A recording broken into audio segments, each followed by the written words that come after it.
Prior to the COVID-19 pandemic, Julie Marty Pearson spent nearly 20 years working in higher education. While she had built a successful career, the demands of her work began to take a toll on her health. She was diagnosed with kidney disease and then, 6 months later, experienced the loss of her father. In 2019, she stepped away from her role to undergo surgery. And when the pandemic began shortly thereafter, higher education institutions had shut down, leaving her unexpectedly unemployed. That pause created the space for reflection and ultimately led her to pursue a new professional path, one grounded in purpose, flexibility, and fulfillment. Have you ever felt like giving up, quitting, throwing in the towel? Welcome to Never Ever Give Up Hope featuring Carol Graham. She's an author, health coach, and motivational speaker. Backed into a corner multiple times in her life, Carol shares with you stories on how she overcame some of the toughest obstacles a person can go through in life, but refused to give up hope. Rather than admit defeat, an opportunity was presented, and it involves each and every one of you.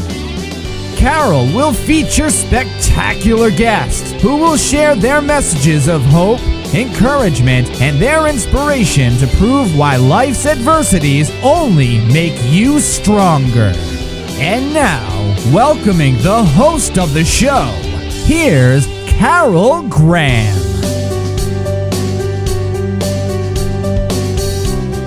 Welcome, Julie. Thank you so much for having me. And may I call you Julie?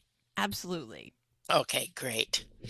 So, Dr. Julie Marty Pearson is a dynamic podcaster, speaker, coach, advocate, and passionate storyteller who empowers women to share their stories through podcasting.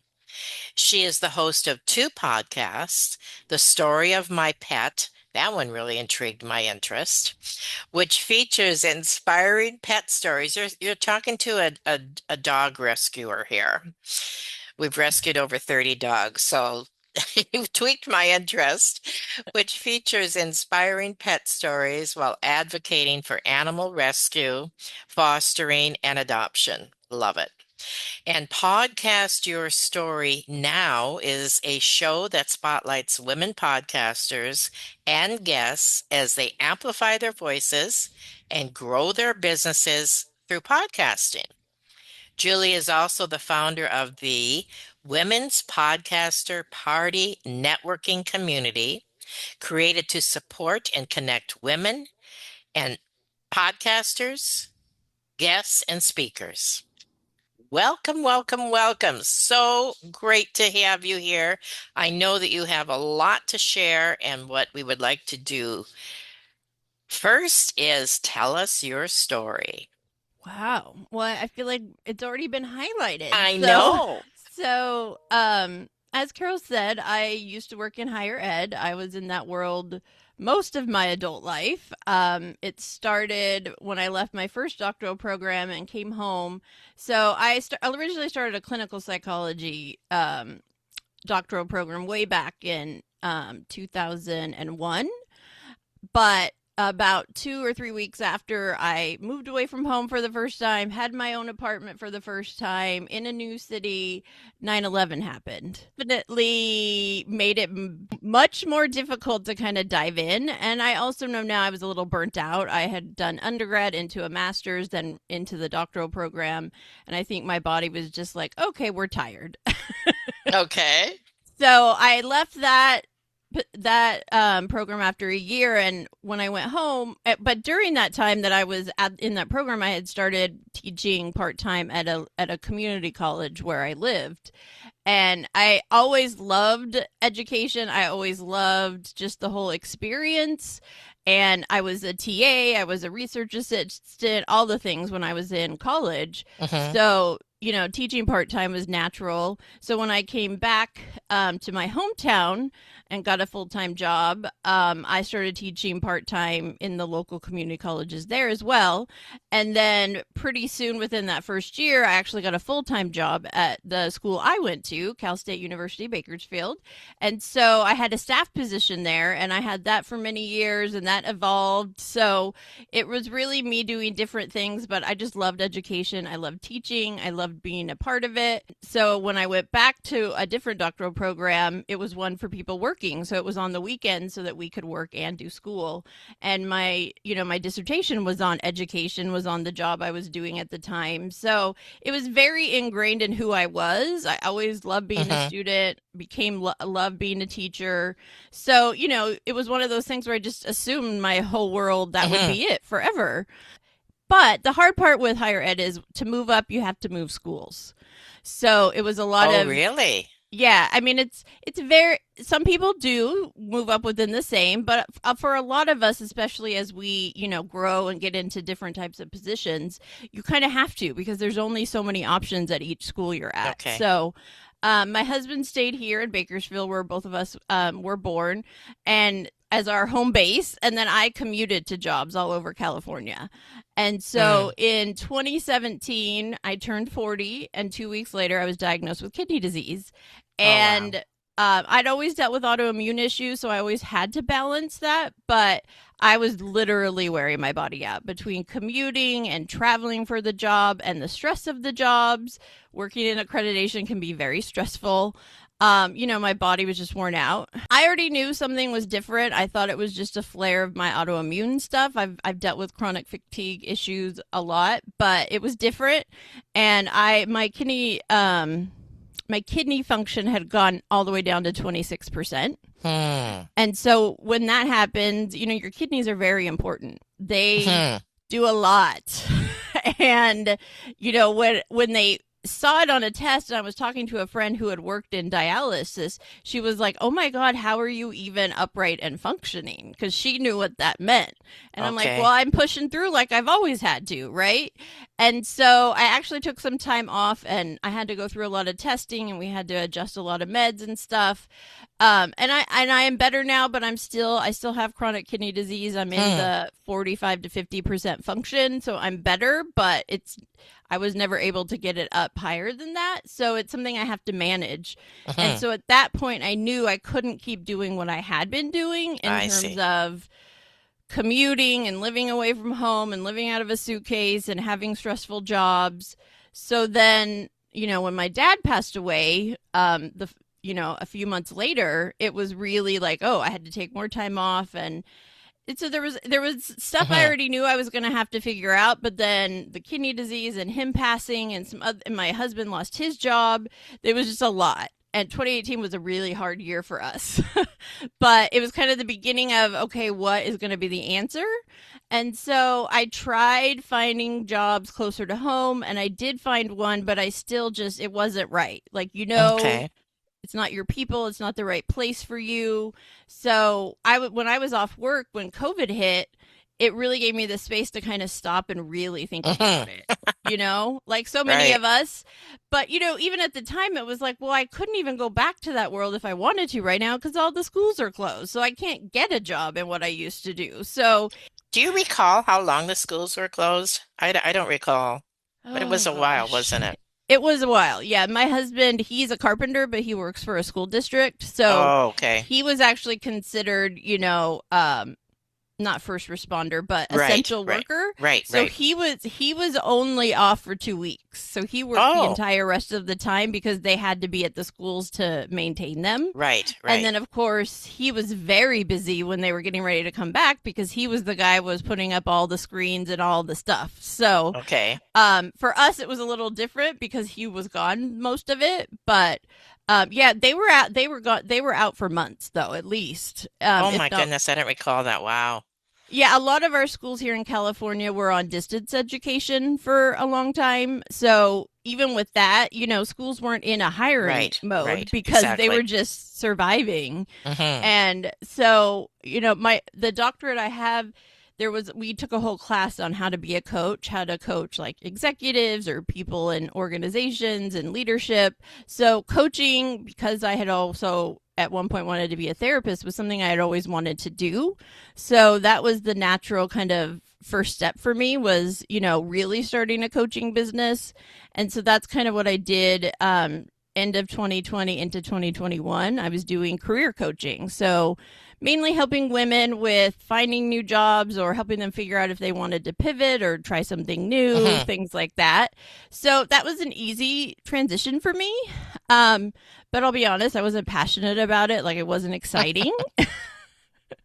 So at the same time, I was taking lots of classes, just like how to run a business, how to do different marketing. And that's when I took a class on podcasting, which of course had become even more so popular Of during the course. pandemic. Yes. Yes. And so I went through that process and really loved learning, but I never seemed to get it off the ground, because it was like, well, my business is this, so this is what it should be about. But like I said, I wasn't passionate about it. So it wasn't really exciting for me to do it. So I decided to just kind of put that aside and do it for fun and see if I even liked it. And like, what is something I could talk about with no prep any day is Mhm. animals.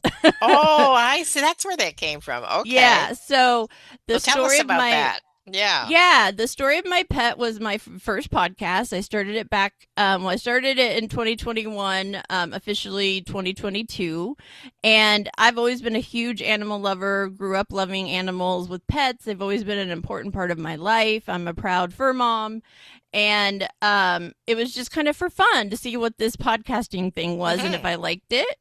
And then as I started putting out episodes and started having people listen, then people started reaching out, asking to be on it. And even though I started it like for fun and kind of light, I quickly realized there was a lot of story behind the rescue part of it.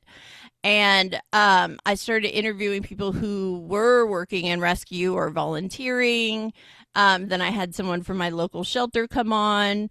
And I realized that even though I'd always been an animal advocate and knew certain things, I really didn't know the breadth of what happens in the world of Interesting. rescue and how shelters work. So the story of my pet has become a platform for me to help advocate and educate. And really, I ask every guest who comes on to have at least one rescue or animal nonprofit to share, because I know how hard it is for a lot of the small organizations. And so one of my, points with that podcast is to help those organizations get some visibility and get some growth. Awesome. That's And so awesome. now that's really my focus. I really only take guests who have some aspect of either volunteering or working or experience in rescue, because I see how important it is for people to learn and understand what's really going on. And here in the US, we have a massive overpopulation crisis, and it's really heartbreaking. I've volunteered, I've fostered kittens since then. I worked part-time in one of my shelters for a little while as well, and that really opened my eyes to the reality of what Mm. goes on and what the people who work day in and day out trying to save the animals get put through, and that they get so much of the Oh, blame when it wow. isn't. Wow. So I really love that, and it's my passion project. Sometimes it gets a pause when I have other things that take priority, but after 4 years, the podcast is a top 5% podcast, and it continues to grow even when I'm not putting out new episodes. So it's something I'm very proud of and hope I'll be able to keep going for many more years. Can you tell us one story that sticks out to you? Well, one of the episodes I haven't released yet, it was someone that I met through Podmatch, actually, like we did. And at first, when we met, he was like, I don't really think I'm the right guest, blah, blah, blah. But then we just started talking, and he had written an autobiography about the work he did in elections back in 2020, very stressful stuff, and how he really struggled with mental health. And he even considered suicide, but that it was his cats that saved him, because he Oh my knew that he goodness. had to keep going for them, and they were the reason he couldn't leave, because they relied on him and he loved them. And so that has been one of the stories where Mm. it's like pets really do save our lives. It's not just about us rescuing Right. them. Right. And so that's something I really take pride in, allowing people to share those stories. And we do talk sometimes about pet loss and grief, and anticipatory grief, which I've been going through myself. And it's really important, I think, for people to hear those stories and realize it's like, yeah, it's okay. If you lose a pet, that's a family member. It's okay to Right, grieve, exactly. like to give, because sometimes, you hear people, oh, it's just an animal. Oh, it's not a big Exactly. Yep. deal. But we know it is.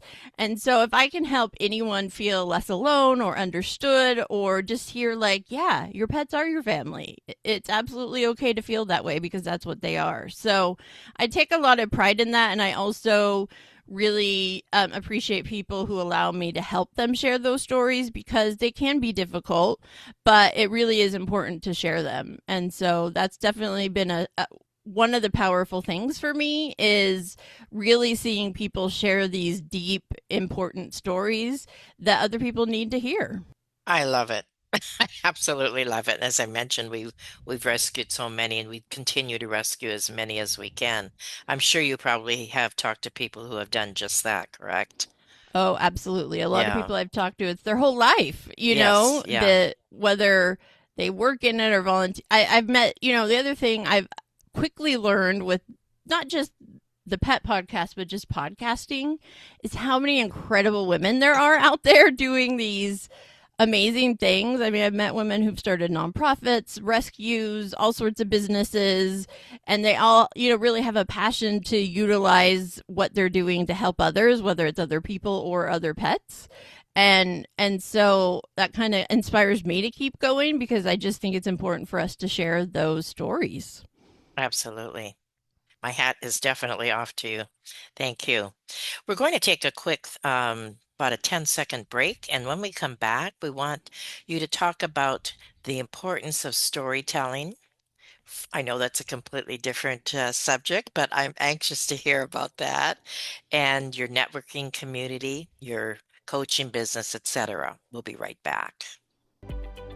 Carol Graham would like to show you the path from misery to miraculous triumph in her fast-paced memoir, Battered Hope. She relates her determination to succeed as someone who experienced one horrendous nightmare after another. Gang raped and left for dead, loss of a child, husband falsely imprisoned, and cancer. Nothing could break her tenacity or faith. No matter what you face, heartache, loss, suffering, or injustice, Carol will illustrate how she became a victor the same way you can. The secret is to never, ever give up hope. Order your copy at Amazon or batteredhope.blogspot.com. Well, this has been certainly inspiring to hear you share not only your life story, but also regarding your rescue of animals. I love it, and I thank you for sharing that. Now, tell us the importance of storytelling for promoting your business or whatever. I'm Yeah. intrigued. Yeah, so I think, doing the pet podcast, I really learned a lot about storytelling and I had been playing around with different ideas. And it was after going to Podfest in 2024 when I decided to leave career coaching aside and go full into podcasting. And what I found as a guest, as I was guesting more myself, was how do I share pieces of my life, parts of my experience as a guest in interviews? And I really realized it was the storytelling. Kind of what I've done is tell Mm, you the hmm. highlights of how things happen and how it impacted me. But then I also realized that women don't always know how to do that. And as Good I point. started I started speaking, and I think it's easy sometimes for us as women to talk about other people or talk about examples, but not necessarily about ourselves or our own personal story. So, as I became better at that and worked on that as myself, I thought, okay, so women kind of need support in this. And so that is what made me shift fully into podcasting with my business was realizing women needed support in not only how to do it, but how to figure out what part of their story was important or could be shared. So for me, a lot of it is like finding those moments in life where a major change happened or you had to make a big decision. And how does that impact in terms of sharing your story, whatever you do, whether it's your business or something else. And so that's really where storytelling became important to me, but also helping other women do it. And I also found that, as women, we talk about things differently than men. We talk about different things than men Hmm. often. And so my networking community kind of came out of, I wasn't really seeing a lot of spaces just for women in podcasting. I mean, even in the categories, you can't select podcasts for women. Right, right. Right. So I decided, as a part of kind of starting my business in this area and figuring out what people really needed in terms of support, was doing networking events. So I created the Women's Podcaster Party, which I think is just fun, a fun name. And I've been doing that for 2 years, offering a space for women. And really, it's open to anyone, but I say women because those are the people I'm supporting. Hmm. And I want it to be a safe space that anybody, whether they are in podcasting or want to get into it or have no idea what it is and how it could help them, just a place for them to come and meet people and ask questions maybe they don't feel as comfortable asking in bigger communities or in co-ed spaces. Just a place for them to learn and feel like it's okay to not know what you don't know and to ask all the questions and figure out how podcasting might help you, help them and their business. What a great idea. So this is essentially what you focus on. Yeah, so my coaching business focuses on helping people launch podcasts. So I do Okay, that okay. one-on-one and in group programs. But the networking kind of evolved into a membership. So I have a membership where anyone can join, and I do monthly group coaching, I see. strategy sessions, deep dive workshops. So I still do offer the networking events for free, although those, it's a lot of work to promote and host and do those every month. So probably won't be doing that as much. I want to, focus more on the membership that I've grown. But I always want to have a space where women can come in and learn, even if it's, come into the membership for a month and see what it's like or whatever it may be. But I Hmm. also love connecting people. I love like meeting someone and going, oh, I know a great guest for your show, or oh, I know a great podcaster who would love to have you as a guest. So part of that is just me. I love community building and connecting people. So that's something I found to be very important to me, not only as a podcaster, but as a business owner. And so I definitely want to continue that process. It may shift a little just because every month is a lot of work, but I've gotten a lot of great feedback. I also bring in people I know in podcasting to come into the community and share their story, share their expertise, help people learn different aspects of podcasting they may not know, because podcasting is always changing too. So I try to stay up on that, but I also love bringing in people I know who are experts to come in and share with my community so that we can all continue to learn and grow as well. Excellent. Now, do you offer both one-on-one and group coaching? Correct. Tell us a little bit about that and how somebody might be able to contact you or Yeah. what you're. So you can find all of my services and events and everything on my website, juliemartypearson.com. And I do what I call a podcast launch accelerator. I have a couple different options. Some people want group and, just some accountability and training. And so I do that where I basically teach people how to launch, how to do all the things so they can keep doing it themselves, set up the right process and structure. Some people want it different. I have done some one-on-one with people who have launched so that they can meet whenever they need to and go as fast or as slow as they want to. We all have limited time. But I also have done for you. Some people just want to show up and record and let me handle the rest of it. Mhm. So I really have options depending on what's right for you, but I will say I also don't just jump right to launch podcasts. I like to meet people and get to know them and their Great, business great. and figure out what's right for them, because not everybody needs a podcast, but podcasting is something you should be tapping into, even if it's as a guest or a sponsor or some type of collaboration. And so I really take that role as I call myself a podcasting mentor. Is I want people to do what's right for them and their business. I don't just automatically try to push people. I'm not a podcast pusher. Not everyone need one, but there are so many different ways you can tap into it to really help grow your business that it's important, especially for women, to be utilizing it. And also, we just need more women in podcasting. And do you have a website where people can go and decide what is best for them? Yes. Like I said, my website is Right. juliemartypearson.com, Okay. and you'll find my podcast, my services, all my upcoming events there on that website. This has been great. I had no idea that somebody like you was out there. Oh, No, I'm love that. serious. I mean, you're covering it all, Yeah, you know. I really, I get. The other side of it is I still get to be a teacher. I really love like getting on Yes. Zoom and helping people break it down. And I used to teach statistics, so I'm used to people being scared and not understanding Okay. something. And I really like people to get less afraid of this whole idea of podcasting and the tech and how to edit and all of that. And some people don't want to learn it, and that is totally fine. But I'd rather give people the tools so they can do it themselves, or if they have a VA or something, because I want them to succeed. I don't want them to like get set up to fail. So that's really important to me. Julie, is there anything else you would like to share with the audience, either about your own story or how you can help them? Yeah, I would say, which is kind of my own story, but also like if you felt this like nagging pull to do Yes, something, like okay. something you want to share, there's something you think that might help other people if they hear it. I've learned so much myself about my own health and different things Right. I've gone through in my life that like if I share it, somebody may feel less alone. Somebody else That's out right. there That's right. is going through it. And if podcasting seems scary to you, it's okay. If it's new to you, it is scary. It's overwhelming. But the best way to start is to find a podcast to guest on, to see what that feels like, to see what it feels like to be interviewed, to start to share your story. And I think guesting is a really great way to one, see if you even like podcasting, because you don't want to invest time and money in something you don't even enjoy Right. doing.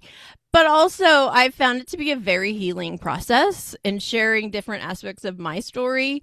I really find like, okay, I'm using this for good now. I can, it's helped me think about things I hadn't thought about. Them like, wow, that may be still bothering me. So if you feel a pull to share something, do it. There's a reason. Somebody needs to hear it. Somebody needs you to share it. So just try it. And if you're not even sure where to start as a guest, reach out to me. I'm happy to help.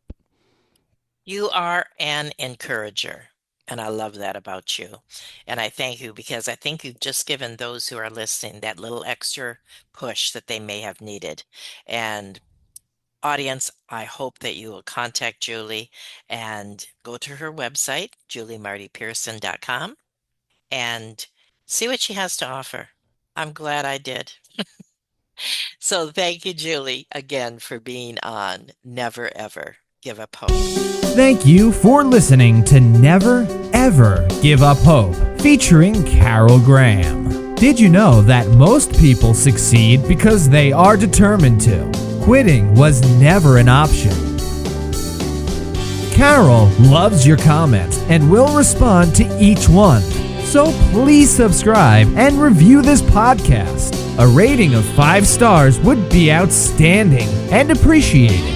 Remember, if you are still here, there is always hope.